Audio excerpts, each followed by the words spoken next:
Hi, எல்லோரும் எப்படி இருக்கீங்க? ஹெல்த்தியாகவும் ஹாப்பியாகவும் இருக்கீங்க அப்படின்னு நம்புகிறேன்.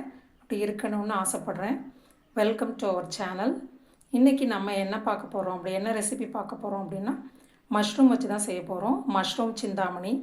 நான்வெஜ்ஜில் என்ன டேஸ்ட்டு கொடுக்க முடியுமோ அதே டேஸ்ட்டு வெஜிடேரியன்லேயும் கொடுக்க முடியும் நம்மளால். ஸோ அதுக்கு நம்ம ஃபஸ்ட்டு என்னென்ன தேவை அப்படின்னு பார்க்கலாம். இந்த மஷ்ரூம் சிந்தாமணி வந்து ரைஸுக்கு ரொம்ப நல்லாயிருக்கும். காம்பினேஷன் தொட்டு சாப்பிட்றதுக்கு சாம்பார், ரசம் அதுக்கெல்லாம் ரொம்ப நல்லாயிருக்கும். ஃபஸ்ட்டு இதுக்கு என்னென்ன வேணும் அப்படின்னா, நான் வந்து ஒரு பேக்கெட் பட்டன் மஷ்ரூமை நல்லா கழுவிட்டு நைஸாக கட் பண்ணி வச்சுருக்கேன். அதுக்கு அடுத்தது வந்து மஞ்சள் தூள் வேணும் இதுக்கு. நெக்ஸ்ட்டு உப்பு, டேபிள் சால்ட் வச்சுருக்கேன். அதுக்கடுத்தது இந்த ரெசிபி எப்போவும் நல்லெண்ணெயில் செய்வாங்க, அதனால் நம்மளும் நல்லெண்ணெயில் தான் செய்ய போகிறோம். அதுக்கப்புறம் இங்கே வந்து ஒரு 30 சின்ன வெங்காயம், அதாவது ரொம்ப சின்னதாகவும் இல்லாமல் ரொம்ப பெருசாகவும் இல்லாமல் உள்ள சின்ன வெங்காயத்தை நல்லா நைஸாக கட் பண்ணி வச்சுருக்கேன். அதுக்கடுத்தது ஒரு 10-12 பல் பூண்டு, அதை இடித்து வச்சுருக்கேன். அரைக்கெல்லாம் தேவையில்லை, நம்ம அரைக்க வேண்டாம். பேஸ்ட், இஞ்சி பூண்டு பேஸ்ட்டெல்லாம் தேவையில்லை. இதுக்கு இடித்து சேர்க்கும் போது அதோடய ஃப்ளேவர் நல்லாயிருக்கும். அதே மாதிரி ஒரு சின்ன பீஸ் இஞ்சி போதும் இதுக்கு. இப்போ வந்து நான்வெஜ்னால் கொஞ்சம் நிறைய சேர்க்கணும். நம்ம மஷ்ரூமுக்கு நார்மலாக சைஸ் உள்ள இஞ்சி சேர்த்தா போதும். ஒரு சின்ன பீஸ் இஞ்சியும் நல்லா இடித்து வச்சுருக்கேன். கொஞ்சம் ஃப்ரெஷ்ஷான கருவேப்பிலை எடுத்து வச்சுருக்கேன். அதுக்கடுத்து இதுக்கு காரம் அப்படின்னு பார்த்தோன்னா வரமிளகாய் மட்டும்தான். இந்த வரமிளகாவை என்ன செய்யணும் அப்படின்னா, இதை கட் பண்ணிவிட்டு இதில் இருக்க விதையை பூரா எடுத்துடணும். நம்ம வெறும் இந்த ஸ்கின்னை மட்டும்தான் யூஸ் பண்ண போகிறோம். இப்போ நான் வந்து இங்கே ஒரு 10 வரமிளகாய் எடுத்திருக்கேன். இந்த வரமிளகாய் வந்து காரம் இல்லாதது. நான் வாங்கி வச்சுருக்கிற அந்த வரமிளகாய் ரொம்ப காரம் இருக்காது. ஸோ அந்த வரமிளகாயை 2ஆக கட் பண்ணி எல்லா விதையும் எடுத்துகிட்டு இதை ஒரு மிளகாயும் 4 பீஸாக கட் பண்ணி வச்சுருக்கேன். ஏன்னா நம்ம மஷ்ரூம்லாம் வந்து சின்னதாக கட் பண்ணியிருக்கிறதுனால பெருசாக இருந்தால் நல்லா இருக்காது. ஸோ சின்னதாக இருந்தால் பார்க்கவும் அழகாக இருக்கும், சீக்கிரமாகவும் வெந்துடும். ஸோ அதனால் இந்த காரத்துக்கு இந்த வரமிளகாய் மட்டும்தான். வேறு எந்தையும் நம்ம பெப்பரோ வேறு எது மிளகாத்தூளோ எதுவுமே சேர்க்க போகிறதில்ல. ஸோ அதனால் எல்லா விதையும் ரிமூவ் பண்ணிவிட்டு இந்த மாதிரி கட் பண்ணி வச்சுக்கோங்க. ஸோ ரொம்ப சிம்பிளான இன்க்ரீடியன்ட்ஸ் வச்சு பட் டேஸ்ட்டான ஒரு ரெசிபி. வாங்க இதை இப்போ நம்ம செய்யலாம். இப்போ நான் அடுப்பில் ஒரு கடாய் போட்டிருக்கேன். அதில் நல்லெண்ணெய் ஆட் பண்ணிட்டேன்.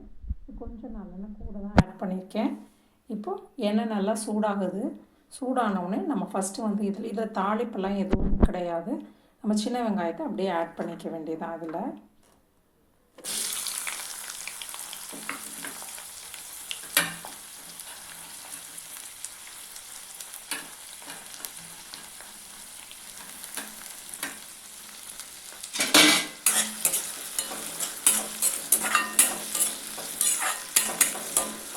சின்ன வெங்காயம் கொஞ்சம் நல்லா வதங்கணும்.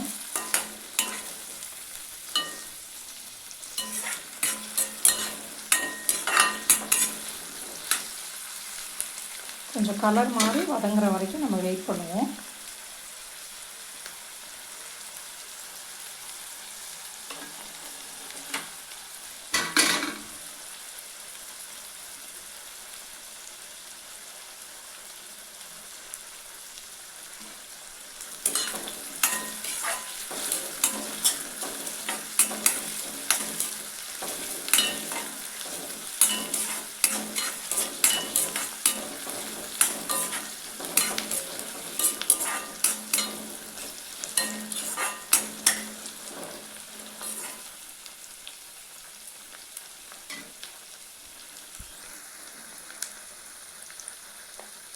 இந்த வீடியோ பார்த்துட்ருக்க எல்லாருக்கும் இந்த குக்கிங் பிடிக்கும்னு நினைக்கிறேன்.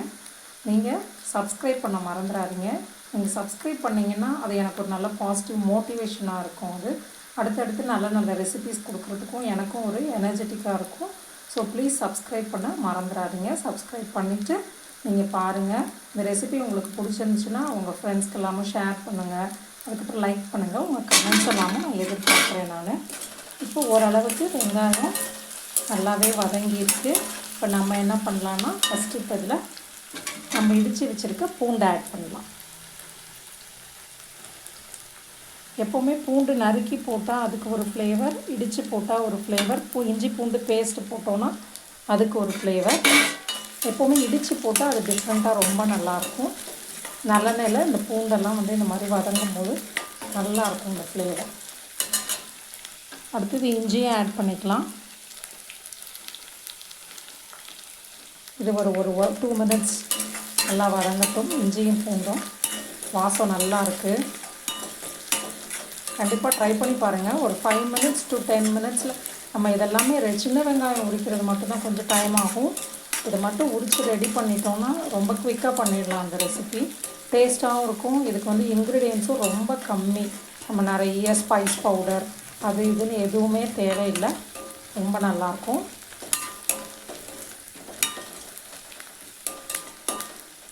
இப்போ நம்ம கருவேப்பிலையும் ஆட் பண்ணிக்கலாம். நல்லா ஃப்ரெஷ்ஷான கருவேப்பிலை ஆட் பண்ணுங்கள். ஃப்ளேவர் நல்லாயிருக்கும்.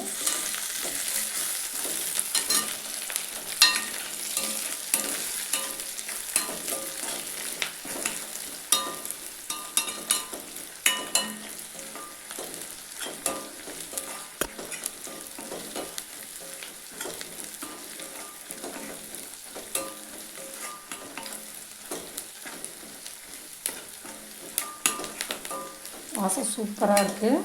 இப்போ நம்ம இதில் மஷ்ரூம் ஆட் பண்ண போகிறோம்.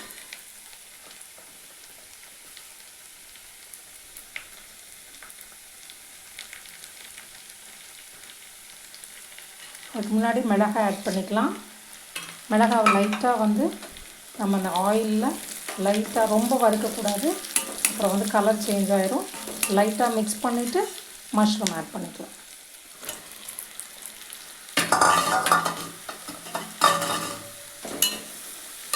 சின்ன சின்ன பீஸாக கட் பண்ணோம்னா ரொம்ப நல்லாயிருக்கும். அது சீக்கிரமாக ரெடி ஆகிடும். ஏன்னா நம்ம இதுக்கு எப்போவுமே மஷ்ரூமுக்கு தண்ணியெல்லாம் நம்ம ஆட் பண்ண தேவையில்லை. அதுவே நல்லா தண்ணி விடும்.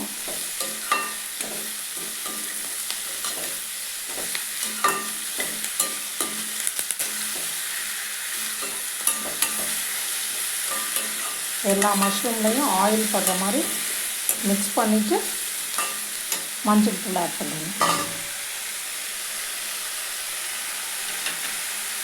அதுக்கப்புறம் சால்ட்.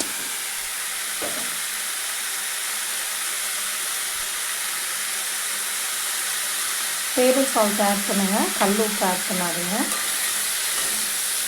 சப்போஸ் நம்ம தண்ணியே இதுக்கு விட போகிறதில்ல. அதில் விடுற தண்ணி தான். எங்கேயாவது கல் உப்பு கரையாமல் இருந்துச்சுன்னா நல்லா இருக்காது. மஞ்சளும் உப்பும் போட்டோன்னே ரொம்ப சீக்கிரம் அதில் இருக்க தண்ணி வந்து வெளியே வர ஆரம்பிச்சிடும்.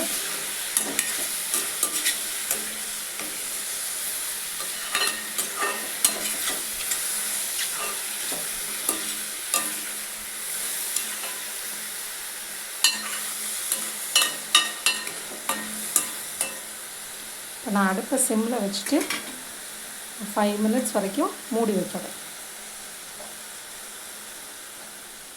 அப்போ நல்லா வெங்காயத்தில் இருக்க தண்ணி மஷ்ரூமோட தண்ணி எல்லாம் சேர்ந்து பைண்ட் ஆகி சீக்கிரமாக மஷ்ரூம் குக் ஆகிடும். 5 minutes கழித்து பார்க்கலாம். இப்போ 5 minutes ஆயிடுச்சு. நம்ம லிட் ஓப்பன் பண்ணி பார்க்கலாம். சூப்பராக மஷ்ரூம் ரெடி ஆயிடுச்சு. நல்லா வெந்துருச்சு. டோட்டலாக 5 minutes தான் ஆச்சு. 5 minutes வெங்காயம் வதங்குறதுக்கு அவ்வளவுதான்.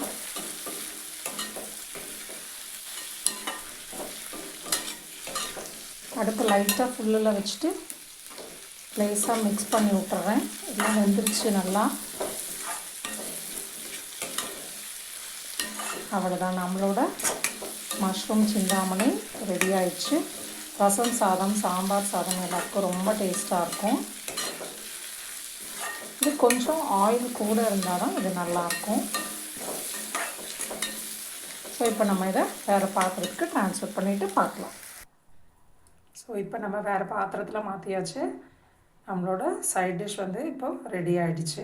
சாப்பிட்றதுக்கு ரெடியாக இருக்குது. ஸோ நீங்கள் என்னோடய சேனலை பார்த்துட்டு இந்த ரெசிபி பிடிச்சிருந்தா ட்ரை பண்ணி பாருங்கள். லைக் பண்ணுங்கள், ஷேர் பண்ணுங்கள், மறக்காமல் சப்ஸ்கிரைப் பண்ணுங்கள். அது எனக்கு ஒரு மோட்டிவேஷனாக இருக்கும். Thank you friends. நெக்ஸ்ட் இன்னொரு வீடியோவில் பார்க்கலாம். பை.